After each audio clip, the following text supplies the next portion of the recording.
I'm Dan. I'm Sarah. I'm Jay. And I'm Kevin. And we talk about comics. At the Comic Vault. At the comic. At the Comic Vault.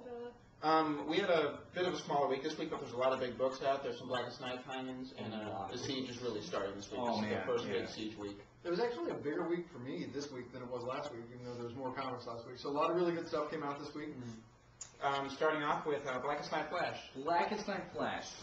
If you have not been reading Flash Rebirth, which I don't know why you wouldn't be, but Blackest Night Flash catches you up on all of that, everything that's been happening in Rebirth, and basically just recaps it inside of the story, and then it ties it in with Blackest Night. It's a really good story, it's pretty solid, and it's Jeff Johns. You can't go wrong there. I think the coolest part is it's the first book I've ever read where Captain Cold looked like an actual decent character. Yeah, I know, where he was in some kind of joke. Oh, Captain Cold. Cold gun. You guys do realize that there are 7 separate DC villains, all with cold guns? Yes. As their gimmicks? 7? There's 7 of them. They needed 7. Moving on to Blackest Night Wonder Woman. All right, Blackest Night fans and Wonder Woman fans, this is fabulous. It's awesome. To let you know what's happening with Wonder Woman, just before the end of Blackest Night 5. It's really funny. It's a fantastic Wonder Woman story. It's written by Rucka. Rucka. Mm-hmm. Art's great. Oh, yeah. It's a fun tie-in. And there's if you like veterans, you're going to love this story too. Awesome. Well, moving on. We've got Dingo next. Thank you, Everett. There were absolutely no babies eaten in the confines of this comic, which disappointed me to no small amount. This is another one. There seems to be a rash of comics like A this. baby ate my dingo? Is that where we're going with this? Well, A baby ate my dingo! Sure, babies eating dingo. That's fine. It would be a flip. It would be interesting. I'd read that book. I'd read it. Dingo is another one of the recent rash of books that are working off Greek mythology. I mean, you've been doing a lot of stuff in Incredible Hercules and Marvel, Greek Street. This is another Greek mythology influenced book. It's a lot to do with the Grey Eye, I believe that's how you say it. Something like that. The old ladies. A lot of A's, a lot of E's. Yeah, a lot of A's, a lot of E's. It's the old ladies in Clash of the Titans that had one eye and Perseus steals the eye. Yeah, those ladies.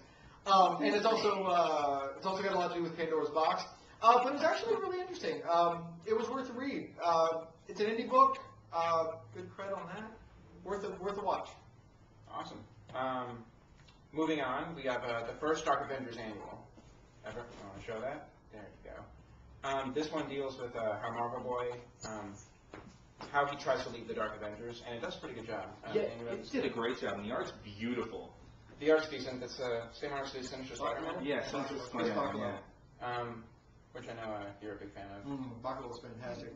He's been doing. I fell in love with him on Steampunk back in the day, back in the mid-90s. Oh, really? Yeah, he's the one who did the Steampunk book. And just fantastic, tons of detail. He's always got stuff in the periphery and the margin. I'm sure he had. I really enjoyed this book because I was a big fan of the character, and I said we haven't seen a lot of him in Dark Adventures, but it gives him a new love interest, it gives him a new costume, and it leaves it off for him to go into his own thing after this is done. And it leaves the if you're reading Reborn, don't read this yet. Read this after that because there's a huge spoiler. Yeah. And if you're reading Reborn, you'll be kind of pissed off. I was pissed off. I was really pissed off. You know, if you want to know the ending for Reborn, read this. Look at the last page. Yeah. So. All right. All right. Next is Fall of the Hulk Alpha, of course. So what's happening is Fall of the Hulks is starting up. This is the first big kickoff for the crossover series. It's letting you know what's happening with all the villains, introducing you to the guys you don't know quite yet, getting you back in touch with the leader, letting you know the backstory. It all takes place before Hulk #1, so it's letting you know how Rolk came to be. Really fun, really smart, great art. Yeah, I was impressed because I'm not a big fan of Jeff Loeb's writing. Anyone who knows me knows that. But Jeff Parker wrote this, so there was a lot of dialogue. This was a long read, but it was a lot of interesting stuff. Hyper-intelligent people that are very wordy. The leader was really cool in this book, and a lot of the other villains. And you get Modar. Little big head. And finally we get some origins for Red Hulk. We still don't know who he is, but I think we get a lot more origins than we ever did from Loeb so far. There's a lot of tipping the hand, I feel, for the whole story, for the whole Hulk. So Hulk fans pick this up, and Gamma comes out pretty soon too.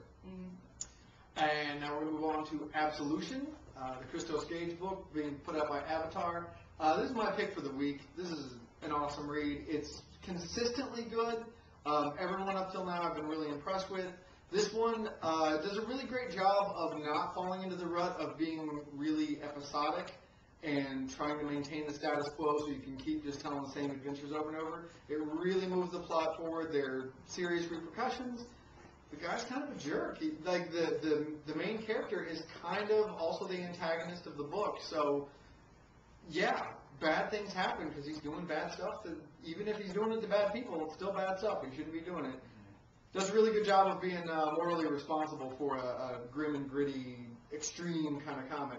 So I'm really digging it. Great read. Absolution. Check it out. Not too Punisher-like? No, not at all. Not just hard men have to make hard decisions. It's not written by Rob Liefeld. It isn't at all. Not even a little bit. It's actually written by somebody who can write. Yeah. Yeah, I know you like Liefeld. Just because you have no ankles doesn't mean. No. I know, it just makes me so insecure that my hands are so tiny. I was just wondering if every week you're going to bash someone. Last week it was, we're not going to name it It Grant was- Morrison. It was Grant Morrison last week. Yeah, Now I'm Liefeld. What? Some comics suck. Not my fault. We should I have remember. Siege. Yes, please. Yes, this is the biggest book out this week.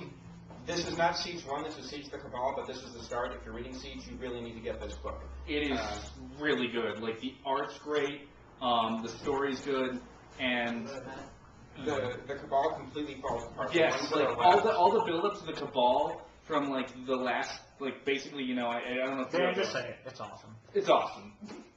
It blew his mind. It blew my mind. Boom, boom. My brain gone. So that is really all we had to review for this week. One thing to mention, we keep an eye out. We are going to be having a big New Year's Eve party on December 30th. Marvel's doing a party, and we're going to kind of leap off from there and do a little extra, do a little more than just they're looking for. So yeah, we're going to kick it up a notch, have a good party. Keep an eye out for that. We'll be getting news to you out by that. Thanks for the support of the Ensemble videocast. We appreciate it, guys. Keep your comments coming. Let us know if we can do something different, better, somebody else. That'd be good. Yeah. Thanks a lot, guys. Had a great time. See you next week. Later. Bye. Bye.